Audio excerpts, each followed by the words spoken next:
Hello, and welcome to the September 2023 edition of KRAD Readings. I am Keith R.A. DeCandido, and these are my readings. I'm here every month to read one of my works of short fiction. Back in February of this year, I read the story called The Light Shines in the Darkness, which was part of the Shared World series Phenomenons, which was a superhero shared world universe created by Michael Jan Friedman, and to which a whole bunch of nifty authors contributed, including me. This time around, I'm going to read my second Phenomenon story, also featuring the hero of the Bronx, Luminosity, which appeared in Phenomenon's Season of Darkness, which is currently available, as is the first one, subtitled Every Human Creature, from Crazy 8 Press. We are actually in the process, as I record this, of brainstorming the third volume, which does not have a subtitle yet, or if it does, Mike hasn't shared it with us, and I will once again be doing a Luminosity story. Anyway, this particular story is a big crossover.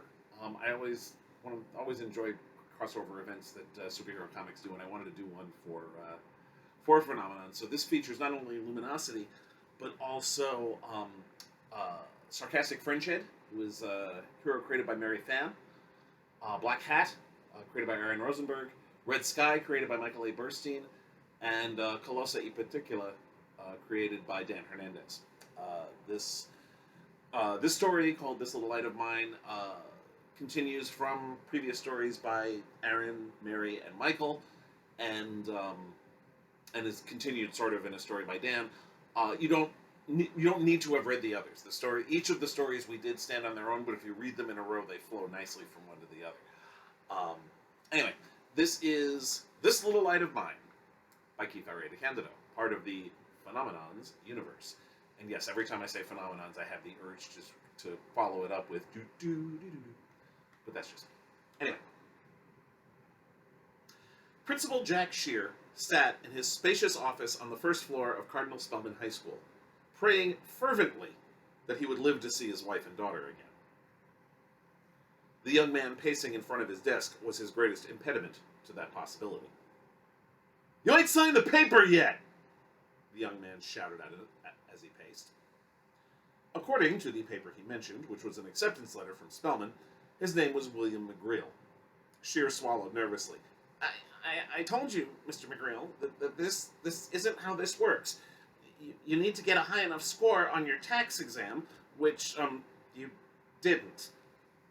The test for admission to Catholic high school was a general entrance exam for all Catholic high schools in the New York metropolitan area, and Shear knew that young Mr. McGreal had not done well on his, as he wouldn't have chosen to take this rather extreme step of taking Shear hostage. "There are plenty of public school options that you—" "Shut the hell up with that!" McGreal cried out, and then he thrust his hand towards Shear's bookcase. A concussive force emanated from his hands and shattered two of the shelves, pulping the last 20 years' worth of yearbooks. "Look, my mom and my uncles went to Spellman. My grandparents met at Spellman and got married in that chapel over by the library. There's a word. What's the damn word?" Shear quietly said, "Legacy?" Yeah, that's right. I'm a legacy. I'm a goddamn legacy. You gotta let me go." Again, Mr. McGreal, that's not how this works." Trying to keep his stern principal voice going, he added, "and taking the Lord's name in vain and destructive displays of force won't change that." He didn't add that the Archdiocese of New York had made an official statement that any Phenomenons who applied for any of their schools would have to have their applications reviewed for safety reasons, as an adolescent with superpowers would have all manner of potential issues, as McGreal was proving right now. However, Shear didn't think it was wise to mention that memo right present.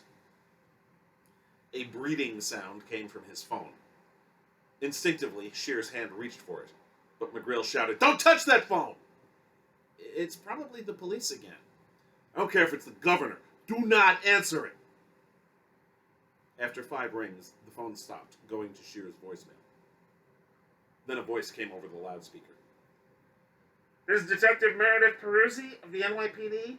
Please answer the phone so that we can figure out how to end this situation." "Screw you, cop!" McGreal shouted. "This situation is going to end when this guy signs a piece of paper." Then something odd happened. Shear's office door just just disappeared. McGreal didn't notice that at first, but he did notice Shear's wide-eyed expression. He turned to see what the principal was looking at, and now he too could see out into the first-floor hallway, which was currently empty, the school having already been evacuated. What the hell? McGreal thrust out his hands, and another blast shot out through the door. No, wait. It stopped at the empty space where the door was, and Shear heard a sound like shattering wood. Then, all of a sudden, he saw pieces of wood all over the floor. What the hell's going on? With complete honesty, Shear said, I have no idea, Mr. McGreal. Well, you better... Aye! That last was uttered at the same time that McGreal's leg collapsed under him with a sickening snap. And then a woman blinked into existence. After a moment, Shear recognized the pale skin, white costume with a rainbow burst on the torso, and purple hair as Luminosity, the self-styled protector of the Bronx. McGreal was whimpering on the floor of Shear's office. What did you do? The principal asked. Joint kick. It hurts like hell, but it'll heal eventually. And now he isn't a threat anymore. She then turned toward his destroyed doorway. It's good to come in now, Peruzzi. A few moments later, several cops in riot gear came in, as well as an attractive brunette woman in a trench coat. Shear assumed the latter to be Detective Meredith Peruzzi. One of the cops in riot gear bound McGreal's arms with zip ties, while another read him his rights. Peruzzi approached the phenomenon. Lumi? Don't usually see you up this far north. Last I checked, Baychester Avenue's still in the Bronx, Detective, Luminosity said with a smirk. Shear got to his feet, palming sweat off his forehead. While I don't appreciate the violence that accompanied your rescue, ma'am, both to young Mr. McGreal here and to my office door, I am grateful for the rescue itself. Thank you. You're welcome. I almost went here, actually. Shear blinked. He couldn't picture the superhero attending high school anywhere. Really? Why didn't you? She grinned. I got into Bronx science.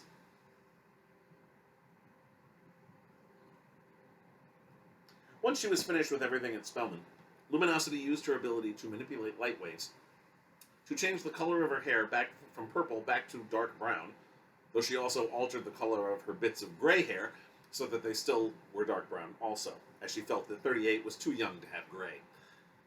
Her skin back to its normal olive complexion, and her phenomenon uniform to a simple black bodysuit.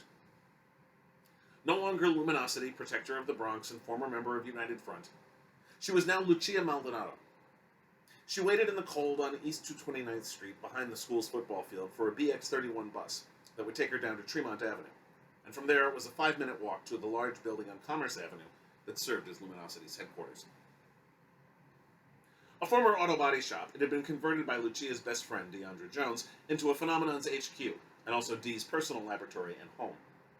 Dee had been the one to give Lucia her powers, putting her skills as a biophysicist to good use.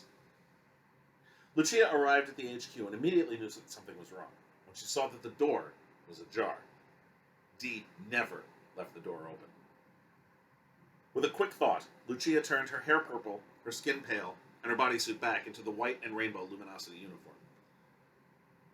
The next thing she did was pull all the light that was reflecting off the objects in the building and place it in front of her so that she could see what was going on inside. What she saw was a mess. Furniture overturned, computers and lab equipment broken, the screen on the television cracked, the refrigerator door open, several pieces of furniture overturned, and the glass coffee table shattered. What she didn't see was Dee. Now sure that the place was empty, she ran inside, brightening the room to full intensity so that she could see everything. The alarm had been deactivated, which she had already guessed from the fact that the door was ajar with no fanfare. One of the things she found on the floor was Dee's phone, stained with blood. Any hopes that this happened while Dee was out were dashed. Dee never went anywhere without her phone, and if there was blood on it... Forcing herself to get her breathing under control, Luminosity tried to access the security cameras, but they'd been wiped. This is bad. This is very bad. She started hyperventilating. Come on, Lucia. Use that martial arts training to get your head on straight. In her mind's eye, she tried to picture her grandmother standing in front of her. Abuela was all of 5'0", but was also a 7th-degree black belt, who began teaching her granddaughters karate from the time each of them turned 6, until she died of cancer. Lucia's grandfather then retired and signed Maldonado karate over to Lucia and Gabriela, who were both third-degree black belts by that point. Don't panic, Abuela used to say. Panic just makes you stupid. Fear's okay. Fear keeps you alive, but panic don't do any good. The first thing Luminosity needed was help. Whoever took D was a professional, and probably also a superpowered individual, or at least employed superpowered individuals. She pulled out her own phone and texted Better Angel. She needed United Front. Dee's been kidnapped. Need UF help ASAP. Luminosity started taking inventory of the HQ while she waited for Better Angel to text her back. From the looks of it, nothing was missing, but a lot was damaged, including Dee's computer. All the files were password protected and stored on a server Dee kept in the basement, and also backed up on a server somewhere upstate. But that was vital information, and Luminosity ran downstairs to make sure the servers were intact. Luckily, they were. The basement was pristine. Nobody had come down there, thank goodness. Her phone buzzed.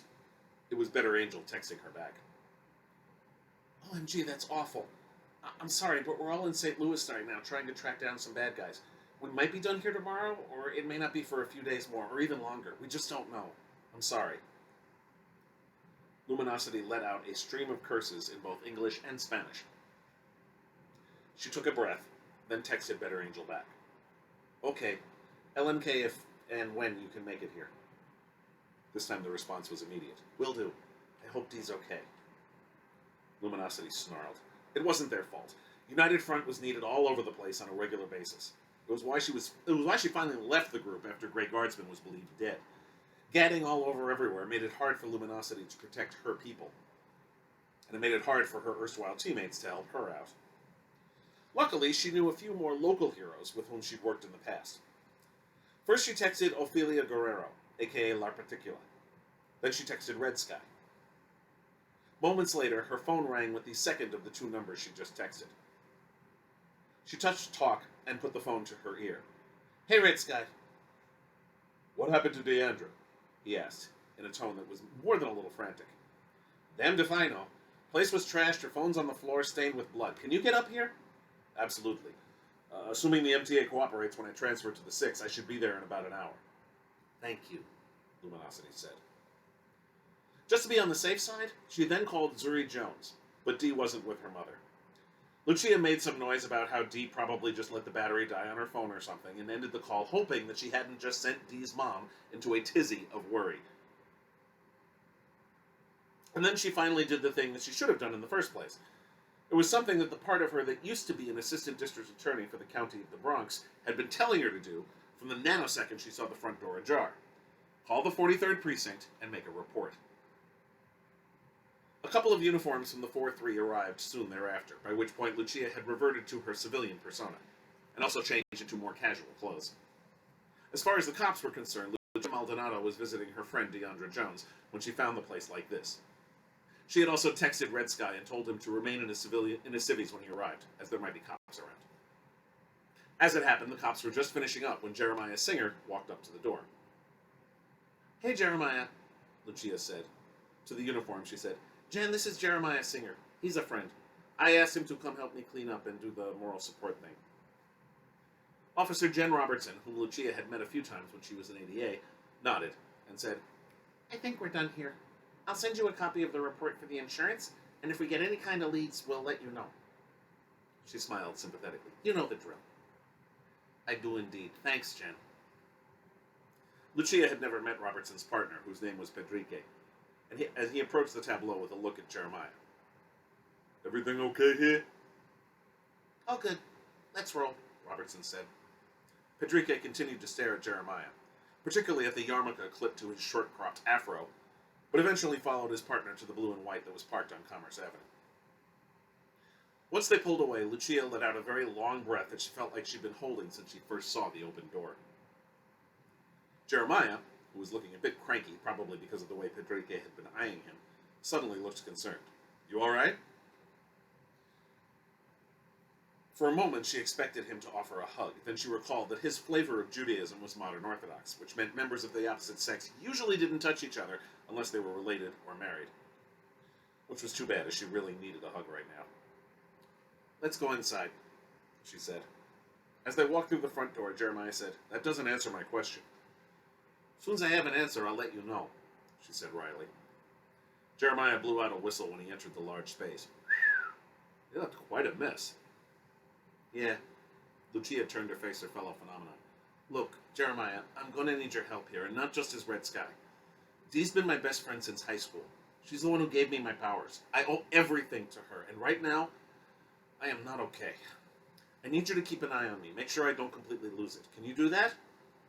"I'll do my best," he said.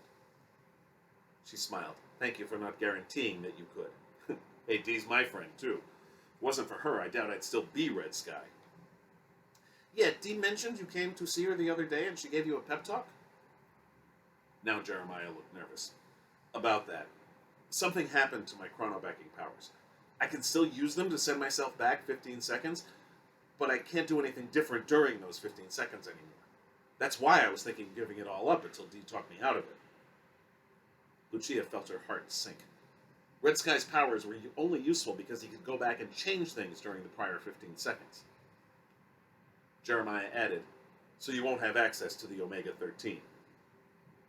Involuntarily, Lucia barked out a laugh and then felt the need to follow up with, "Never give up!" And she and Jeremiah both said, "Never surrender!"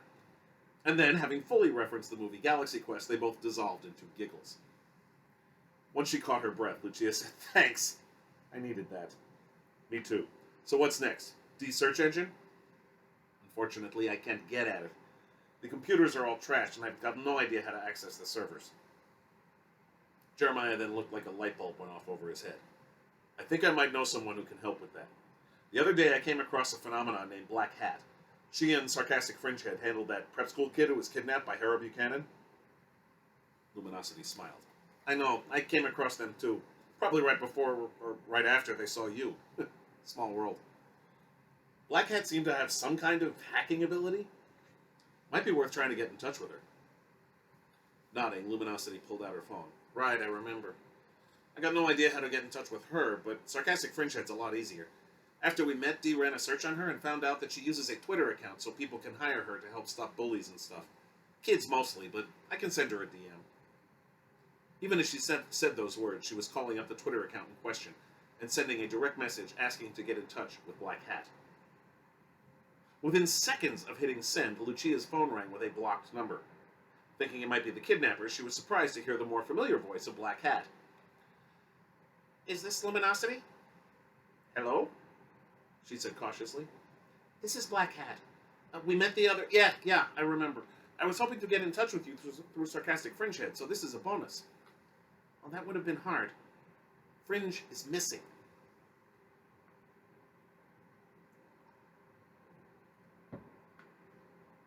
The first words Jojo Fang, a.k.a. Sarcastic Fringehead, heard upon waking up were, "Glad you're awake, kid." She opened her eyes, but her head was still swimming. The room she was in was featureless and blurry at the same time. When she tried to move, she found she couldn't. Something was holding her hands behind her back and her feet in place, and she was sitting. "What's going on? I'm tied to a chair. How did I get tied to a chair?" Jojo thought she'd asked the question in her head, but apparently she'd said it out loud, because the same voice said, "Same way I did. We got our asses kidnapped." Through the deep haze that refused to leave her head, Jojo vaguely started to recall what happened. She'd been walking down Broadway to get a couple of dirty water hot dogs for herself and Jess Dorian, a.k.a. Black Hat, before the latter flew back home, that being the last bit of genuine New York cuisine for her to consume. And then... why can't I remember? How'd I get here? "What's going on?" she managed to say out loud. "Hell if I know, kid. Some damn fools broke into my crib and took me here, wherever here is." A different voice sounded over a speaker. "Good afternoon, Miss Fang. Dr. Jones.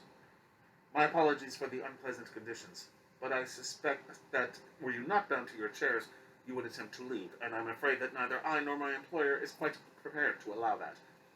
And Miss Fang, my apologies for the difficulty you're having focusing. I'm afraid I can't let you attempt to use your powers, so we had to administer certain pharmaceuticals to keep you from manipulating the salt in the area." "Damn, you're Sarcastic Fringehead?" Jojo's companion, Dr. Jones, said. Jojo finally gathered up the wherewithal to look to her right, an action that took every ounce of strength and fortitude she could scrape together, and she saw a much older African-American woman, like maybe almost 40, who was tied to a chair. How did you know? Rainbow hair, controls salt, that kind of narrowed it down a little. Besides, you met a friend of mine the other day, Luminosity? I'm kind of her tech support. Name's D. So you're the guy in the chair for Luminosity? Awesome. Jojo still couldn't make her brain focus. Maybe she'll find us, or Black Cat will. We'll team up or something. Then the door to the empty room opened, and two large, burly men walked in. Without a word, they stepped to either side of Jojo and each grabbed two of the legs of her chair. They then picked the chair up and carried it out of the room.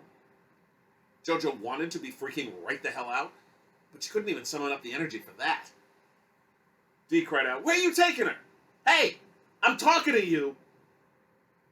The two big guys carried Jojo into a room that looked like it belonged in a hospital. One of the behemoths took out a pair of pliers and snipped off the zip ties on her wrists and each ankle. Jojo was thrilled at being freed, but she couldn't even make her limbs move. The other behemoth picked her up and laid her down on the bed in the middle of the room. Then both of them started attaching things to her arms and legs. She tried to reach out to the salt in the bloodstreams. If she could extract it, she could make them woozy. It was one of her most effective weapons. But she couldn't do it. Damn it! A very short Indian woman, who was even older than Dee, she might have even been 40, entered the room, wearing a lab coat over a blue blouse and dark pants. "Hello, Miss Fang," she said, and Jojo realized it was the same woman who spoke over the PA system back when she was tied to the chair. Lab coat woman grabbed a frighteningly large syringe off one of the tables next to the bed. "I'm afraid this is going to hurt just a little bit." Oh, no. Black Hat took an Uber from the Upper West Side of Manhattan to the Unionport neighborhood of the Bronx. She had had the car drop her off on Ellis Avenue, and she walked the rest of the way, changing into her black hat outfit, black poncho, newsboy cap, wraparound visor, gloves, and the drone that obeyed her instructions en route. This served both to preserve Black Hat's identity from the Uber driver, as well as Luminosity and Red Sky, and also kept the location of Luminosity's HQ from the Uber driver. Not that any of it was likely to get out, but it was best to be cautious. "Good to see you both again," Black Hat said when she arrived at the address she had been given. "But I really wish it wasn't because of this." "Us too," Luminosity said. By then, she and Red Sky had changed into their own Phenomenon uniforms. Looking around, Black Hat said, "Wow, I've never seen a Phenomenon headquarters before. It's like you've got your own bat cave." "The giant penny's out to be cleaned," Red Sky said with a smile. "And it's usually not this messy," Luminosity said with a frown. They each filled each other in on what little they knew. Black Hat ended her story with, I wish I'd gone with her to get the hot dogs, but I was packing to head back home. At least I was able to change my flight. They took her at a spot that was between two traffic cams, unfortunately, and there weren't any security cameras that had it in view either, so I couldn't find any footage, but..." She reached under her poncho and pulled out a smartphone. "I did find this in a garbage can. It's Fringe's, and the last thing she did was record something. Fringe must have had the presence of mind to hit the voice-activated recording thingy." She touched the screen and then held the phone up. "Ow! Watch it!" That sounded like Sarcastic Fringehead, and it was followed by a low moan, and then by two voices that sounded male. "Stupid teenage bitch. Hey, take it easy, man. Brincefield wants her alive." Luminosity got to her feet. "Are you kidding me?" Red Sky got up also. "Hey, take it easy, Lumi." "Oh, this is me taking it easy. Me not taking it easy would be wrecking this place even worse." She looked at Black Hat, who seemed to be flinching. "Take it easy, Lucia. Don't scare the poor kid." Forcing her voice to a greater measure of calm, Luminosity sat back down. "You got some kind of hacking ability, right?" Slowly, Black Hat said, "Kind of." Holding up both hands, Luminosity said, "I don't gotta know specifics. You do you. Just tell me if you can find out what was wiped from this place's security cams. And maybe tap into any other cameras in the area?" "Oh, sure." After a few seconds, during which she hardly moved, Black Hat finally said, "Good news and bad news. The 3 cameras here have been completely wiped, purged, and scrubbed. Whoever did this knew what they were doing. They also avoided all the traffic cams in the area. Not that there are that many around here." "Great," Luminosity sighed. One of the reasons why this was a good place for a headquarters was because it was a low-traffic area, and not one where the city had bothered to put in a lot of traffic cameras. What's the good news? That place across the street that looks closed? It isn't. There's electricity going to it, and they've got a state-of-the-art camera that covers a lot of ground. Don't worry, she added quickly, probably seeing the look of horror on Luminosity's face. They can't see this side of the street, just their side. But there's a shot of an SUV driving by. I'll send it to Fringehead's phone. She held Sarcastic Fringehead's phone display. She held Sarcastic Fringehead's phone display out toward Luminosity and Red Sky. It was video of what looked like a RAV4 driving past, with two people in black in the front seats, an African-American woman in the middle seat. Black Hat paused it, and that looked like D in the middle seat, eyes closed, probably sedated. Red Sky looked at the paused video and said, "That's definitely D."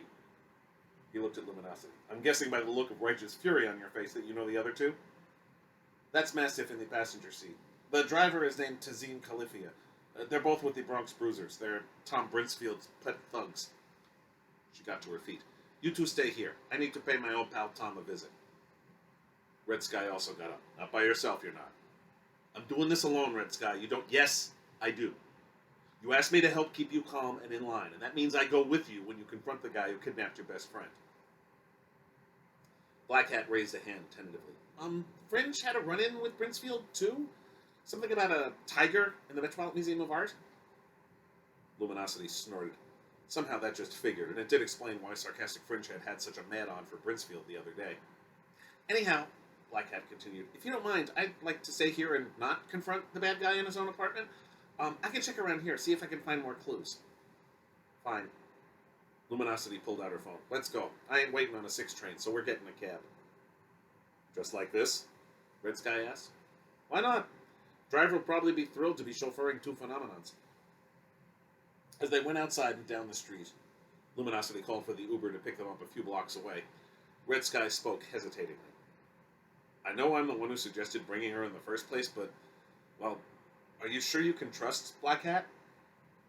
First time I met her, she accessed NYPD intranet files while standing around on Sutton Place. Don't matter whether or not I trust her. If she wants, she'll find stuff out. Right now, I need stuff found out, and my usual person for doing that ain't available."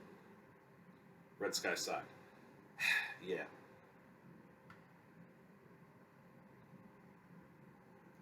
Deandra Jones had been surprised that her query as to whether or not she could use the bathroom was met with an affirmative answer. She had been less than pleased to discover that it meant the same two no-neck guys that looked like they were moonlighting from their jobs as bouncers were standing on either side of her while she used the toilet. Guess it beats pissing in my pants. At least this humiliation would pass more quickly. A few minutes after they brought her back, they came back in with Sarcastic Fringehead, who was tied to her chair, this time with black zip ties instead of the white ones she had on before, and unconscious. As soon as the two thugs left, she heard the teenager moan. "Oh, my head." "Talk to me, SF. How you feeling?" "I got hit on the head with a freaking hammer." She looked around. "Evil lady doctor just stuck me with like a dozen needles. Now I know how Lala's pincushion feels." You sounded a lot more together than when you were in here before, though." "Yeah, my head's not all muzzy anymore." "That mean you can use them fancy-ass salt powers to get us the hell out of here?" Smiling broadly, Sarcastic Fringehead said, "Hell yeah. They took all the salt I usually carry on me for emergencies, but there should be plenty of..." She trailed off, and Dee saw that her face fell. "What's up, SF?" I don't get it." "Get what?" "I can't sense any salt." "Damn, they must have took all the salt out of the house. Maybe..." No, that's not what I meant." Sarcastic Fringehead was now sounding panicky. "I can't sense any salt at all. Not even what you and me have in our bodies. My powers don't work." Dee closed her eyes and grimaced. She'd been working on a plan to get them out of this mess, but it required the teenager to actually have her powers. "It's a damn epidemic," she muttered. "What is?" Sarcastic Fringehead practically screamed the question. The girl was losing it. "Red Sky came to me a couple days ago. Said his powers are messed up. Now you. And didn't you and your friend help United Front stop that tort guy when his powers got messed up too?" Sarcastic Fringehead nodded. "What the hell's going on?" "I don't know, but I need my powers back. I can't make enough money to get my own place without my powers. Not unless we get better gigs, and that is not happening. Take it easy, SF, Dee said in a tone that she hoped was soothing. Dee was never all that great at soothing. That was more Lucia's thing with all her martial arts nonsense, so she wasn't sure if it would work, but she had to try. Last thing she needed was a teenager having a full-blown panic attack. It'll be all right. We just got to figure out a way out of this. I've been in tight spots like this before. Really? Hell no, I'm always home safe while Lucia does the crazy-ass stuff. Absolutely! We'll get through this. I hope so.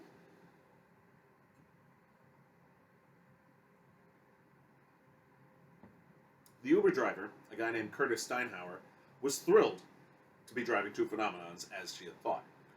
He went on for the entire half-hour ride about how fabulous the phenomenons were and how great guardsmen saved his life once and how he met Rebecca at a charity function in Brooklyn last year and so on.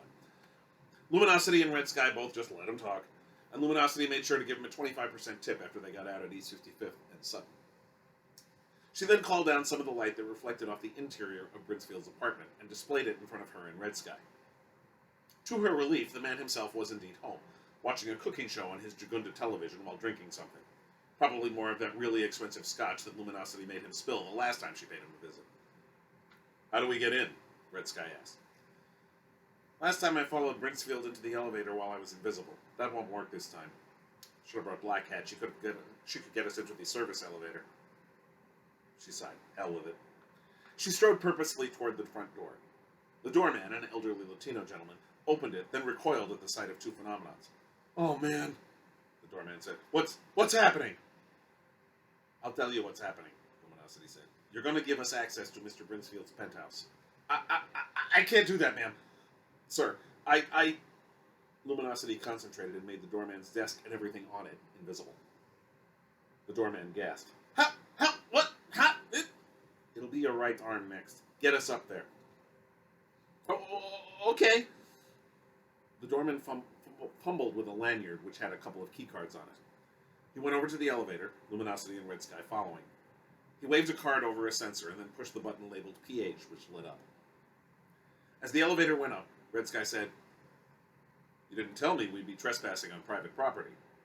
I wanted it to be a surprise, she said with a wry smile. Seriously, though, I didn't really think it through. I had no sense worrying about it now. Why worry? Red Sky said. Each of us is wearing an unlicensed nuclear accelerator on their back. Once again, Red Sky managed to break the tension with a pop culture reference.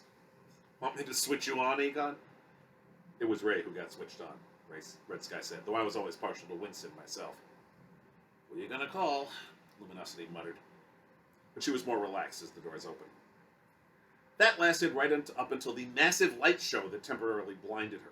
Strobes, spotlights, Fresnels. It was a smorgasbord of shining and strobing lights. Luminosity figured that poor Red Sky was overwhelmed by it. She wondered why Brinsfield thought this would be a good defense against her. With but a moment's concentration, she made it all go away, or, more accurately, gathered it all up and moved it so it was all right in front of Brinsfield, who was now standing next to his couch. Ah! He cried, dropping his scotch. Luminosity then banished the light completely. Really, Tommy? That was how you were going to keep me out? With light? Thought you'd be overloaded, Brinsfield said, blinking furiously, probably to get rid of all the spots dancing in front of him. Most of your tricks are penny-ante crap. I figured some serious light would be too much for you. You really gotta stop underestimating me. And you really gotta stop trespassing and making me spill my scotch. Dario downstairs called me as soon as he let you in, and I had him call the police. Officers from the 17th Precinct are en route. Good, you can tell them why you had Sarcastic Fringehead and DeAndre Jones kidnapped. I have no idea what you're talking about, but I can tell you why they were kidnapped, by whoever it is who may have done that. Oh yeah? Brinsfield smiled. Actions have consequences. Red Sky had wandered over to one of the windows. Luminosity, there's a cop car pulling up to the front door. His smile widening, Brinsfield said, I know they say there's never a cop when you need one, but the people who say that aren't me. Trust me, there's nothing you can do to hurt me, except actually hurt me, and that'll just make things worse for you, and for Dr. Jones, and for that tiresome teenager. I suggest that you and your crimson friend here run along. Luminosity wanted desperately to do something to Brinsfield, but with the cops already there was nothing she could do. This isn't over. she said, turning around and re-entering the elevator. Oh, I'm sure it isn't. The door started to close, and only then did Brinsfield say, Good luck finding your friend, Ms. Maldonado. Crap. He knows. The first thing she did in response was restore Brinfield's entire light show, so he himself was blinded by the display. Red Sky shuddered.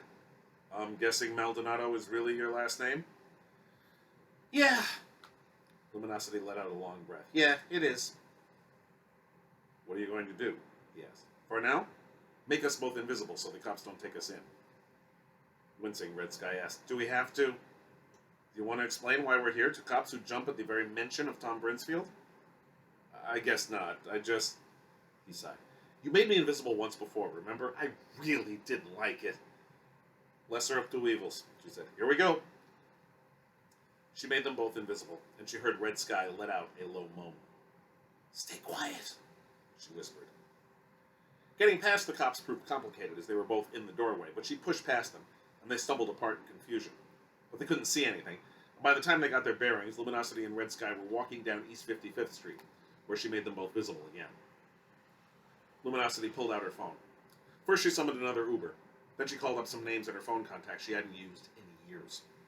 Now what? Red Sky asked.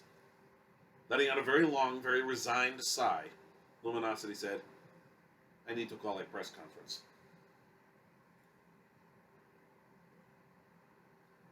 Lucia spent the car ride on the phone to various reporters, dropping Red Sky off at Commerce Avenue, then continuing in the cab to the Bronx County Courthouse on East 161st Street and the Grand Concourse. Only a tiny handful of the reporters she called were present there in the cold, but that was enough. Most of them were the ones who covered the courthouse, and she only needed there to be one video camera there for this to eventually make its way onto TV news and online. Standing at the huge stairway that led up to the side of the courthouse that faced Joyce Kilmer Park, she faced the reporters and looked right into the camera. Good afternoon. I'm Lucia Maldonado, former Assistant District Attorney for Bronx County. I called you all here today to let you know what I've been doing since I resigned from the DA's office. Thought you opened a Taekwondo place, one of the reporters, a guy she knew as Robert Claney, yelled out. My sister and I run a karate dojo, yes. Lucia hoped her tone came out gentle rather than snotty. But helping her out with Maldonado karate is only part of what I've been doing. And then she changed the way the light reflected off her bodysuit, her hair, and her skin, and she appeared before them all as Luminosity. A gasp went through the assembled reporters. I'm the phenomenon known as Luminosity. I've worked with the United Front and on my own, but my primary focus has been the same as it was when I worked in the building behind me to help the people of the Bronx. I've long felt that I can do that more effectively with my powers than I can with my law degree. Whether that's true or not, I leave to others to judge. Thank you for your time. Then she turned herself invisible. The chaos that ensued was minor, but only because there were so few reporters. But there was chaos nonetheless. She left it behind, turning herself visible again, and in Lucia mode, once she reached 164th Street and Girard Avenue. Then she summoned another Uber to take her back home. Red Sky and Black Hat were both waiting for her. They had New York 1 on Dee's television, which still worked despite the crack that went across the middle of it, which was showing a breaking news story on the great revelation that Luminosity was the former ADA. That was a gutsy move, Black Hat said. I don't think I could do what you did. Red Sky scoffed. I know I couldn't. Thanks. Lucia went to the fridge and grabbed a beer, which she'd been thinking about drinking pretty much from the minute Brinsfield called her Ms. Maldonado. There is absolutely no way I'm letting Brinsfield have anything over on me. She popped the top, tossed the cap into the garbage, and then gulped down half the bottle. Well, we've got some good news, Red Sky said. Good, Lucia said. We need some. Dee and Sarcastic Fringehead are still out there in that shithead's clutches. Black Hat said, I was able to access your friend's server. Black Hat said, I was able to access your friend's server and that fancy search engine she created, and I kind of made a few improvements. It's faster now and more efficient. Anyhow, I found 4 properties that Brinsfield or one of his subsidiaries owns that are within driving distance and that could be used to hold a kidnapping victim. 2 are in New Jersey. One is in someplace called Haverstraw, which Red Sky says is in Rockland County, and there's one in Port Washington on Long Island. So we have to check all of them. Luminosity sighed and drank more beer. Great.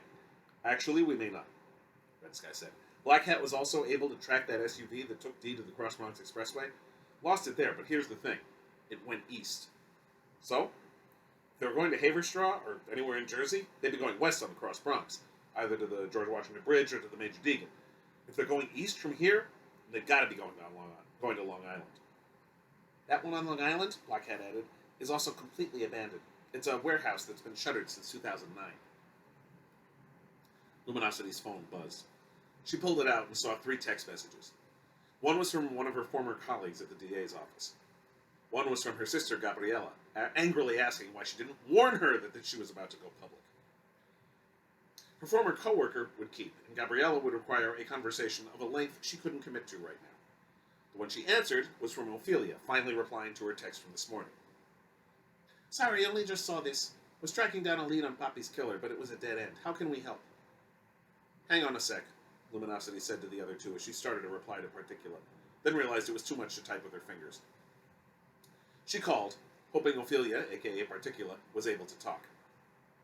Without preamble, Particula said, What's going on, Lumi? We got a lead on where Dee's being held, along with another phenomenon, Sarcastic Fringehead. Never heard of her. Well, Tom Brinsfield has both of them, and we gotta get him back. You still have access to that car? What, Dana's beat her? Unable to stop herself from grinning, Luminosity said, You mean Time Shaper? Dana Silver was Particula's equivalent of D, her guy in the chair. Don't you start calling him that, please. Anyhow, his car's in the shop, but we don't need it. Norris got herself a fancy-ass SUV. We can take that. That brought Luminosity up short. Norris? Wait, you two are really back together? I thought that was just some bullshit on TMZ. Nope. After I saved her ass, we decided to give it another shot. Still trying to find out who killed Poppy, but like I said, the last lead crapped out. Give me 20 minutes and La Colosa y La Particula will be at your place. Thank you. See you soon.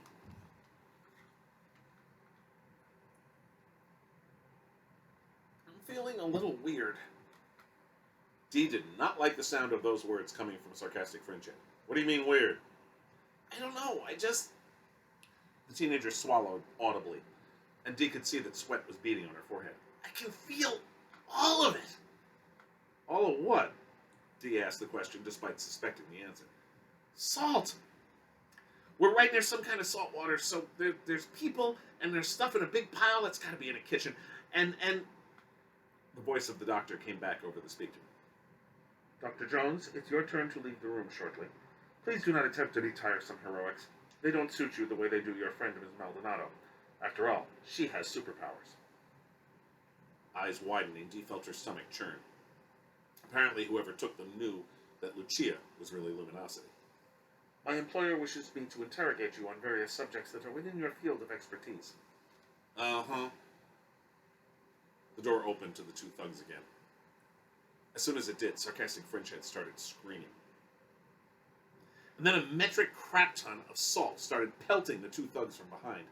It was a tornado of salt that whirled around them and battered at them until they lay bleeding on the floor, moaning in pain. Now Sarcastic Fringehead was breathing very heavily, so much so that Dee feared she would hyperventilate. You okay, SF? No, she replied in a ragged voice. I'm barely keeping it under control. There is so much salt. Dee, I need to do something with it. But the zip ties are made of plastic, right? Yeah, and if you go pelting them with salt, you'll just rip your arms and legs to shreds. Then the thought occurred. The chairs, though. Huh? Alright, SF, you gotta focus. These chairs are made out of metal, so you should be able to wear them down with enough salt.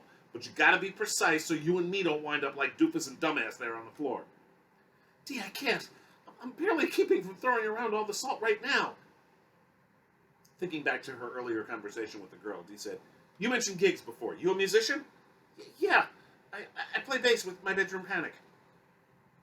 Biting back a comment about teenagers and their band names, Dee said, Pretend you're playing a song. You're holding the rhythm. One chord, to the next, and then to the next, and then to the next. Sarcastic Fringehead closed her eyes and started breathing a little more slowly. Dee noticed the fingers of her left hand were moving in a way that looked like an attempt to form chords on a guitar fret. And then another tornado of salt entered the room, but this time it shifted and formed two small funnels, which then went at the rear of the chairs where the back met the seat. The pelting continued for several seconds, and Dee was about to ask how long it would take when suddenly the chair shattered, and Dee hit the floor with a bone-jarring impact on her ass. The other chair didn't collapse for another few seconds, but then they were both on the floor, surrounded by bits of broken chair. Okay then, Dee said. Still got our hands behind our backs, but at least now we can walk. She struggled to get to her feet. The chair legs were still attached to her calves, but they weren't attached to the rest of the chair, so Dee could still move freely. However, Sarcastic Fringehead was still lying on the floor, and she was breathing heavily again. Come on, SF, that crazy lady's gonna notice when her goons ain't brought me by. We gotta be gone. I can't. Yeah, you can. I can't hold it together. I gotta do something with all this salt. It's everywhere.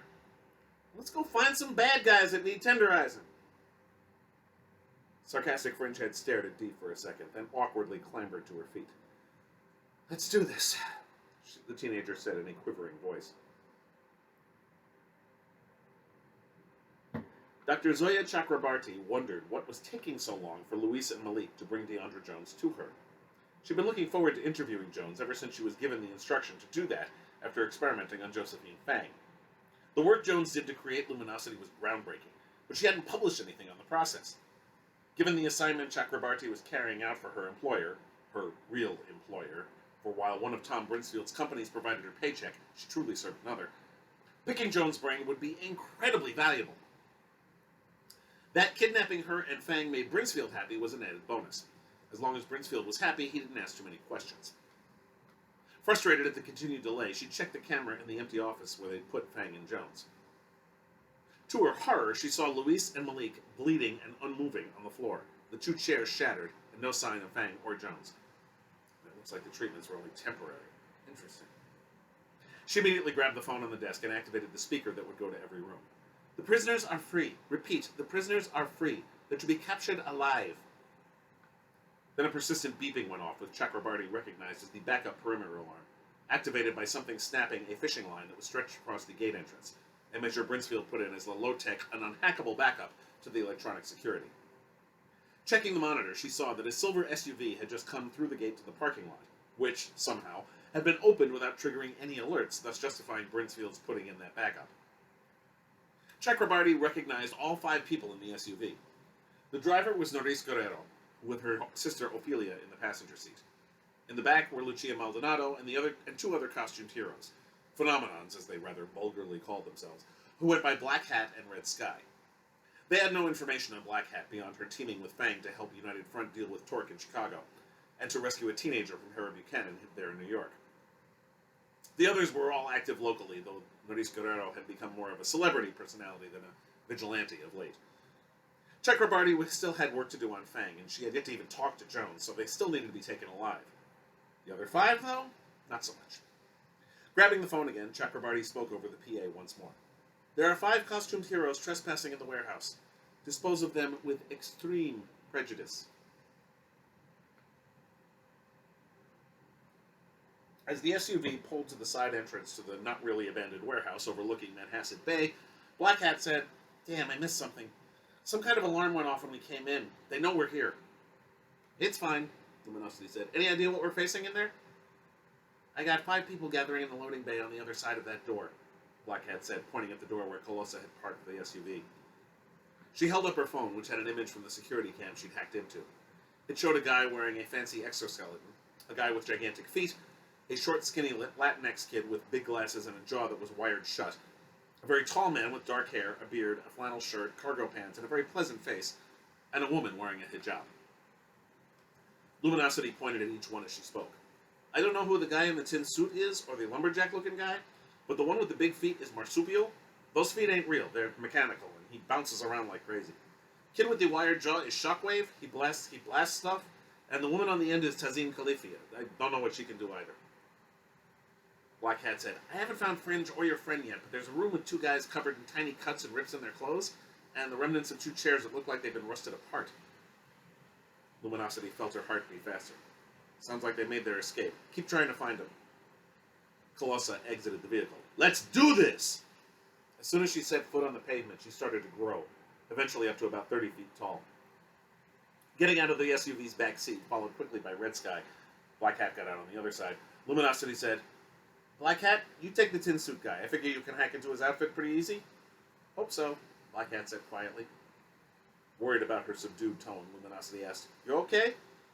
This kind of big superhero battle, it's a lot. You'll be fine.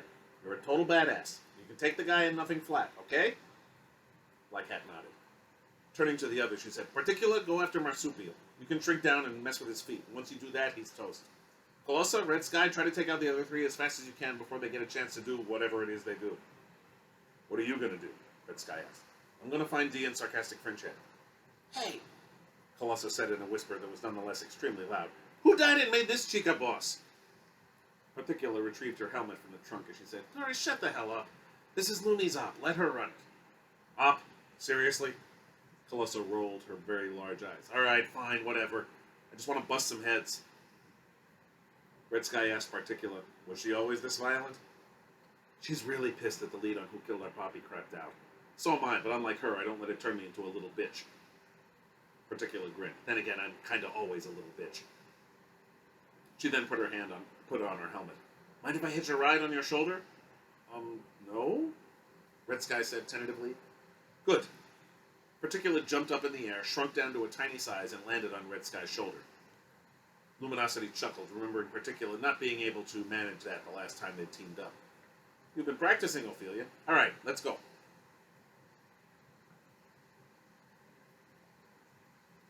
Nicholas Galarza was practically bouncing in his exoskeleton. He ran another systems check, just to be sure everything was working right. The heads-up display was inside his helmet, provided the text reassurance, all systems nominal. After years of work, he had finally realized his dream. He'd gotten the kick-ass Mark I up and running. Unfortunately, putting together the killer integrated cybernetic knockout armored super system was hella expensive. He'd had to sell his house in Massapequa and rent a one-bedroom dump in Bethpage, and in the end, hired himself out to the security gig, which he still didn't know a lot about. The phenomenons burst in the door, and this person wearing a poncho and a visor and a hat moved toward him. Galarza raised his arms and prepared to hit Poncho Girl with a concussive blast. But he couldn't raise his arms. And then the HUD went blank. He couldn't see. What the hell? He heard a voice say, You really need better security on your systems, Nick. Galarza was overwhelmed by one seemingly unlikely thought. Oh man, Kick-Ass got hacked!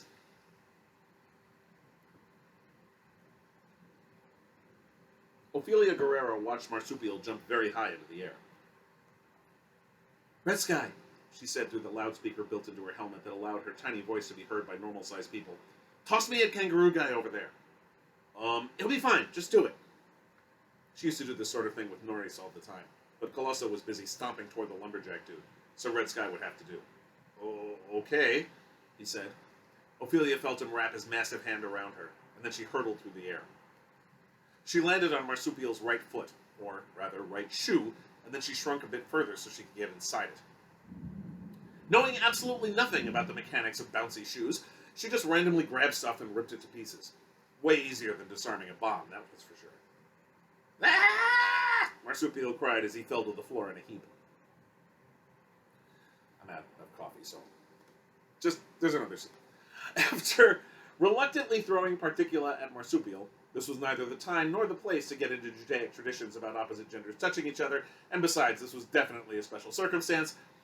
Red Sky moved toward the one Luminosity said was named Tazeen Califia. All of a sudden, he started feeling extremely dizzy. The ceiling seemed to be the wall. The floor was inside his torso. The skylight on the roof now seemed to be congealing into mist. Califia was spinning around in a circle. Barely, Red Sky managed to chronoback himself 15 seconds. He couldn't change anything, but this time he made sure to note exactly how far in front of him Califia was. About 5 feet. He could jump that.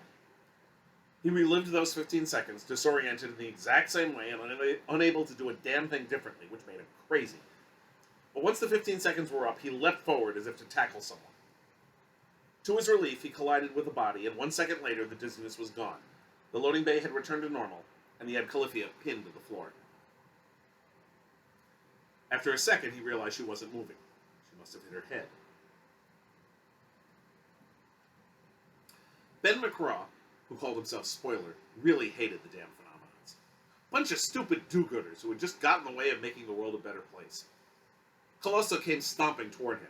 He especially hated her, going all celebrity and stuff. At least the ones like Luminosity and Red Sky were trying to do something good, even if they went about it all wrong. Colosa, though, was a colossal bitch who just wanted to be the Kardashian of the superhero set. "Rot in hell!" he cried out as he started to necrotize her skin. Colosa looked down in horror at her right arm, the flesh of which started to rot. Spoiler frowned. It should have affected her whole body. But then again, he'd never tried this trick on someone 30 feet tall before. Looking down on Spoiler, Colosa raised her left arm. "You first, pendejo." "Oh, shit," was the last thing that went through Spoiler's head before Colosa's fist hit it. After pounding the lumberjack on the head, Colosa turned to see who else she could take down. The skinny kid, what did Luminosity call him, Shockwave, thrust his hands out at her, and she felt an unseen force try to knock her on her ass. But she only stumbled for a second. Then she stomped her very hard on the floor, shockwave of which made Shockwave lose his footing. Colosa regained her equilibrium and then moved to pound him on the head too, but the kid was just curled up in a ball, crying now. "Maybe find some other line of work, kid?" Then Colosa felt a pinprick on her left arm. Turning, she saw a man running across the catwalk across the top of the loading bay. He was wearing a big poofy shirt, tights, boots, and carried a crossbow. "Prithee, thou hast shaken off my finest crossbow bolt, but William Tell shall be victorious!" You have got to be kidding. She yanked the crossbow bolt out of her arm and then clamped her hand down on the small wound, which was bleeding. Before she could do anything else, she saw Black Hat use the boxes and the wall to leap up to the catwalk. "Carajo, she does parkour too?" Colosa said plaintively. William Tell came to a stop in front of Black Hat. "Have it thee, knave! I shall—" Black Hat socked him right in the solar plexus, and he went down to his knees, unable to breathe. From the floor beneath her, Colosa heard Red Sky say, "I think that's all the bad guys." Colosa's sister suddenly appeared next to Marsupial, growing to normal size. "Come on, let's try to find D and Ironic Fringehead." "Sarcastic," Black Hat said. "Whatever." Having left her fellow phenomenons to deal with the Bronx Bruisers and their new friends, Luminosity started going through every room, pulling some of the light that reflected off everything in the room and putting it in front of her. She found an Indian woman sitting at a computer, looking nervous. She found a laboratory, which was occupied by a single guard, who appeared to be a normal, if very large, man. She found Mastiff and Fuego moving through a corridor, obviously also searching for Sarcastic Fringehead and D. Fuego was walking with a limp, a legacy from the joint kick she delivered to his left leg when they fought at that warehouse on Waters Place. She found a kitchen, where two people in lab coats were eating lunch. She found a bunch of empty rooms and corridors, and then finally she found what she was looking for. Unfortunately, D and Sarcastic Fringehead were going down a corridor that would have them bump into Mastiff and Fuego any minute. Luminosity ran down the corridor, hoping to get there quickly. Both of the erstwhile kidnap victims still had their hands tied behind their backs, and also had chair legs zip-tied to their calves. Sarcastic Fringehead also looked really wiped out, so Luminosity wasn't sure how much good she'd be in a fight right present. The first thing she did was completely darken the corridor that Fuego and Mastiff were in. When she got to the corridor, she brightened it up again. As soon as he saw her, Fuego made his hands glow. "You again, puta! I ain't falling for more of your light shit again!" "Aw, hell no!" came a voice from past them, and Luminosity's heart sang and sank right at the same time. It was Dee's voice, and hearing it now made Luminosity happier than she'd been in some time, but it also meant her best friend was about to put herself in the line of fire. Sure enough, Sarcastic Fringehead, who could barely stand, and Dee had turned a corner and were now facing Mastiff and Fuego from the other side. Mastiff said, "Take care of the light show, Fuego. I got a bone to pick with Sardonic Fringe Jacket over here." Fuego's hands glowing brighter, he lunged for Luminosity, saying, "You gonna burn, bitch!" His hands then went right through her, as Luminosity had created a static light image of herself, and then made her actual body invisible. While Fuego tried to regain his footing after stumbling forward through the insubstantial image, Luminosity hit him with a joint kick, this one to his right leg. "Looks like you are falling for my light shit again, since that's the exact way I took you down last time, jackass." She turned to see Mastiff moving towards Sarcastic Fringehead. "You're not pulling that salt trick on me again, little girl." Sarcastic Fringehead grinned. "Watch me." "No chance. I got me some enhancements so you couldn't pull that nonsense no more." She pointed at something on her stomach that Luminosity hadn't noticed before, which looked like one of those things diabetics use to infuse insulin, though it had to be a lot sturdier if it could infuse through Mastiff's rock-hard epidermis. "Mess with the sodium in my body all you want. This sucker will make more." and you can blast me with as much salt as you want. It won't do any good against my skin. Luminosity concentrated as hard as she could. Most of her powers enabled her to provide misdirection or surveillance. Only one aspect of her ability to control light could be considered purely offensive, but it took a lot of effort, gathering up enough light to make a laser beam. She did so now and aimed it right at that salt infuser on Mastiff's stomach. The thing started to smoke and burn. What the hell? Dee noticed too, because she said, "Do it now, SF!" Mastiff lost her footing. "Oh no, no, you're not..." She fell to her knees. "Oh shit. You can't. I won't. It is..." Then she fell face first onto the floor. "You did it, SF!" "Good work," Luminosity added. "Thanks for the... Then Sarcastic Fringehead also passed out. Once again, Luminosity pulled light from various rooms to see where everyone else was. She saw that the other 4 phenomenons were in the room with the woman at the computer. She walked over to help Dee support Sarcastic Fringehead. "Really glad to see you, Dee." "Yeah, not nearly as glad as I am to see you. You weren't tied to no chair." Speaking of that, once again Luminosity focused and was able to burn through the zip tie binding Dee's wrists. Then she too started to wobble. "Okay, no more of that." "It's okay, Luch," Dee said, rubbing her sore wrist. "Now we can carry SF out of here. First, we're going to the computer room to join the others." "What others?" Smiling, Luminosity said, "I brought some friends." Jess Dorian, a.k.a. Black Hat, was amazed at how quickly it all settled down after the fighting was done. Red Sky had a contact in the Nassau County Police Department, and she arrived soon with a mess of crime scene techs and emergency services personnel. Luminosity also called her local precinct in the Bronx to let them know that the missing person had been found, and that they had the likely perpetrator of the kidnapping. The fact that the person making the report had since gone public as a phenomenon changed the calculus of that report a bit, of course. For her part, Jen had Sammy, the mystery tech she'd been using to make the Black Hat identity work, upload all of the files in the computer at the warehouse to the internet. There was a ton of stuff that implicated Tom Brinsfield there, and she wanted to make sure he didn't get away with it. Making that easier was the press contingent that showed up. Apparently a traffic helicopter saw what was going down and called it in, and a bunch of reporters were now being held behind yellow crime scene tape by the Nassau cops. Fringe was being treated by paramedics, and Jess walked over to her. Of all the other phenomenons present, only Fringe knew about Sammy, and that Black Hat was really a landscaper from Illinois, and she wanted to keep it that way. "How you doing, Fringe?" "Been better," she said with a ragged smile. "First I lost my powers, then my powers got supercharged, then I passed out, and now they feel normal, I guess? I don't know, it's weird. I'm glad you're okay, and I'm so sorry I didn't go with you to get the hot dogs." That got a smile out of Fringe. "It's okay. Next time." "You think you're going to get in trouble with your parents?" "Oh yeah, definitely. But I'll deal with it. I always do." "Good, let me know, okay?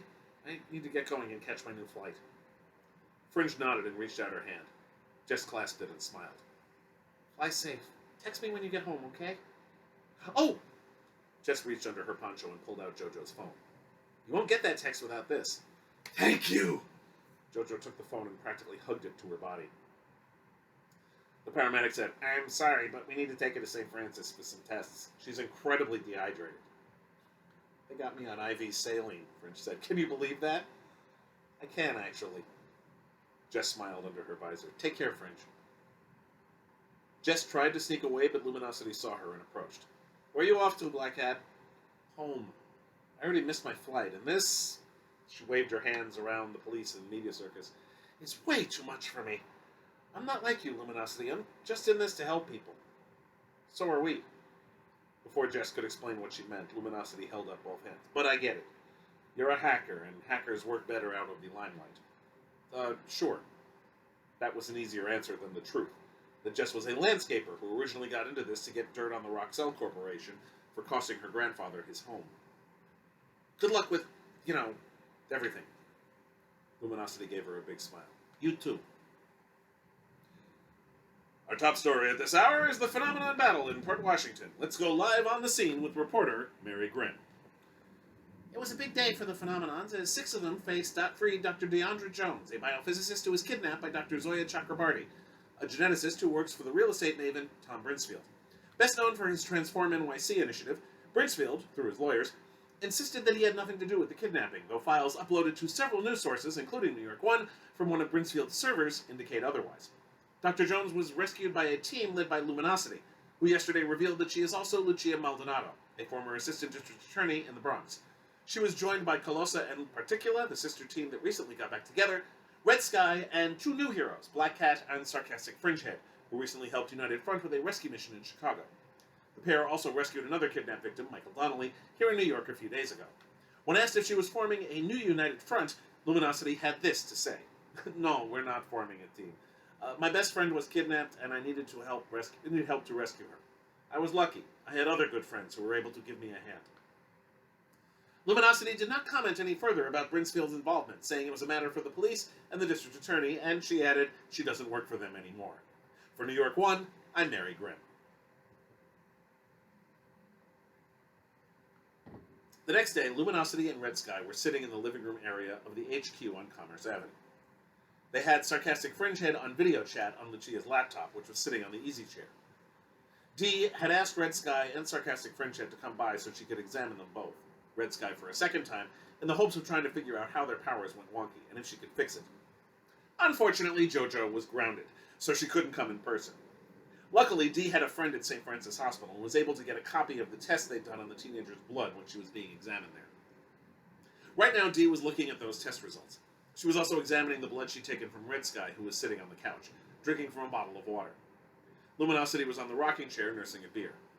Hey, JoJo was saying over the laptop's tiny speaker. Thanks again for everything you guys did.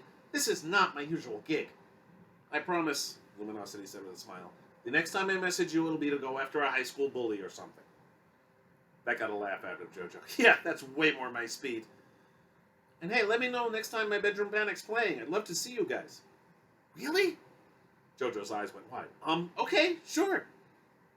Dee came over from her workshop, taking a seat on the couch next to Red Sky. Red Sky regarded her with more than a little anxiousness. Well?